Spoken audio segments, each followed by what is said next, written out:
दोस्तों, क्या भद्री रियासत का सिंहासन अब नई पीढ़ी के कांधों पर सजने को है?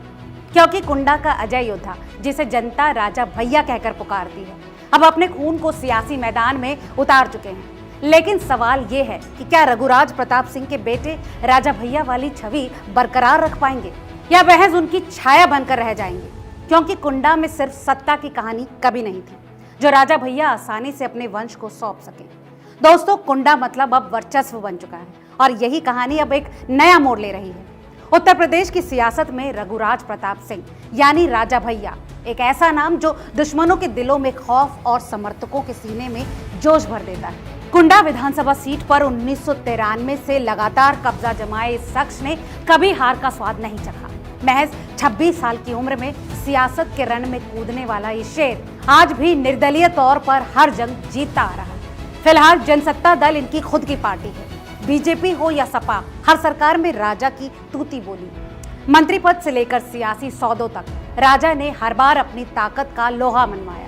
दोस्तों, घुड़सवारी और निशानेबाजी के शौक के साथ उनका व्यक्तित्व एक अलग तरह से आकर्षक है, क्योंकि वो उतना ही खौफनाक भी रहा है जो अब तक लिखा और पढ़ा गया है। रघुराज की सियासी चालें विरोधियों को धूल चटाती और कुंडा की गलियों में उनका नाम किसी पैगाम से कम नहीं। लेकिन अब इस बाहुबली ने अपने दोनों बेटों यानी शिवराज प्रताप सिंह और बृजराज प्रताप सिंह को सियासत में उतारकर भद्री हाउस की विरासत को एक नया रंग देने का फैसला कर लिया है। दोस्तों, कुंडा की जनता राजा भैया के बेटों को पहले से जानती है। शिवराज प्रताप सिंह, जिनकी छवि बड़े राजा के तौर पर बनी है, और बृजराज प्रताप सिंह यानी छोटे राजा अब औपचारिक रूप से जनसत्ता दल लोकतांत्रिक के सिपाही बन चुके हैं। राजा भैया के चचेरे भाई अक्षय प्रताप सिंह की मौजूदगी में इन दोनों भाइयों ने पार्टी की सदस्यता ली और यह आगाज नहीं, उत्सव था। दोस्तों, सड़कों पर ढोल नगाड़े बजे और समर्थकों की भीड़ ने इस नए युग की शुरुआत का जश्न मनाया। आपको बता दें कि दोनों बेटे पहले भी अपने पिता के साथ सियासी मंचों पर नजर आते रहे हैं। कुंडा से लेकर लखनऊ की यात्राओं में उनके कदमों के साथ कदम मिलाते। 2022 के विधानसभा चुनाव में तो उन्होंने राजा भैया के लिए सड़कों पर पसीना बहाया, गांव-गांव जाकर जनता से वोट मांगे। और अब ये सिर्फ राजा भैया के बेटे नहीं, बल्कि भद्री के नए सियासी सूरमा बनने की राह पर और इनके कांधों पर कुंडा का भविष्य टिका है।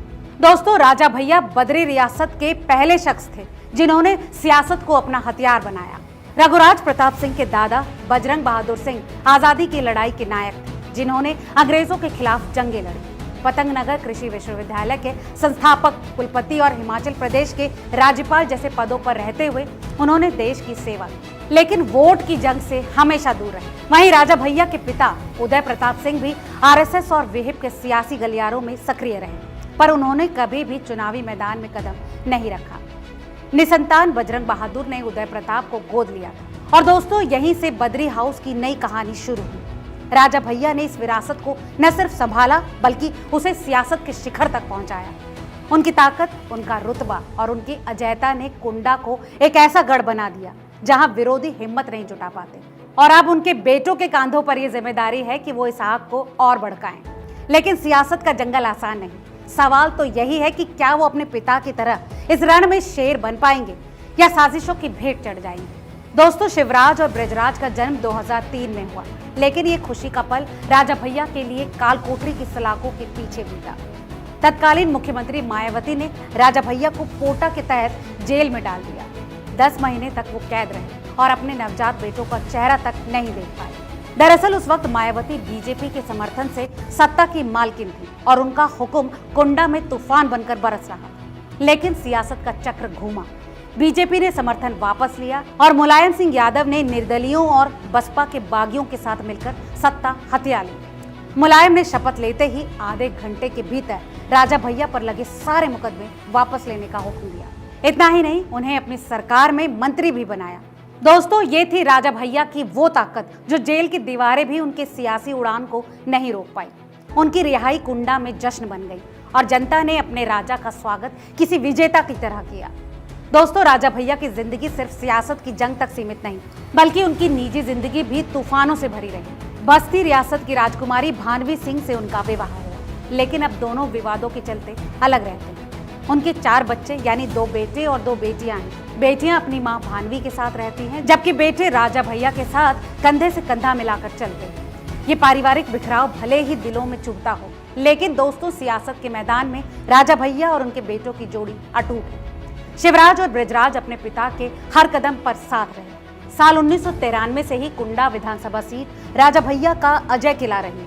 निर्दलीय उम्मीदवार के तौर पर भी वो हर बार दुश्मनों को धूल चटाते आए। सपा और बीजेपी की सरकारों में मंत्री बनकर उन्होंने अपनी ताकत का डंका बजाया। कुंडा की जनता उनके नाम पर जान छिड़कती है और उनकी सियासी ताकत लखनऊ तक गूंजती है। लेकिन अब बारी उनके बेटों की है। दोस्तों, जनसत्ता दल में उनकी एंट्री ने समर्थकों के सीनों में जोश भर दिया है। कुंडा की गलियों से लेकर लखनऊ के सियासी गलियारों तक हर कोई अब इस नई जोड़ी की राह देख रहा है। समर्थक उम्मीद कर रहे हैं कि बड़े राजा और छोटे राजा अपने पिता की ही तरह सियासत के इस रण में विजय का परचम लहराएंगे। लेकिन दोस्तों, अब सवाल ये है कि क्या शिवराज और बृजराज अपने पिता की तरह सियासत के शिखर तक पहुंचेंगे? राजा भैया ने जिस तरह जेल, मुकदमों और सियासी षड्यंत्रों को मात दी, क्या उनके बेटे भी ठीक वैसे ही आग दिखा पाएंगे? लेकिन दोस्तों, ये सियासत है और सियासत इतनी आसान नहीं। यहाँ हर कदम पर चुनौतियां हैं, हर मोड़ पर रणनीति है। भले ही राजा भैया ने अपने बेटों को सियासत का कवच पहनाया हो, मगर सवाल फिर भी है कि क्या वो इस कवच को दुश्मनों की तलवारों से बचा पाएंगे? दोस्तों, आपको क्या लगता है? क्या शिवराज और बृजराज वो सूरमा बनेंगे जो भद्री की विरासत को और चमकाएंगे, या सिर्फ अपने पिता की परछाई बनकर रह जाएंगे? अपना जवाब हमें कमेंट करके जरूर बताएं और ऐसी तमाम और कहानियों के लिए जुड़े रहिए रिपोर्टर जी के साथ। बहुत बहुत शुक्रिया।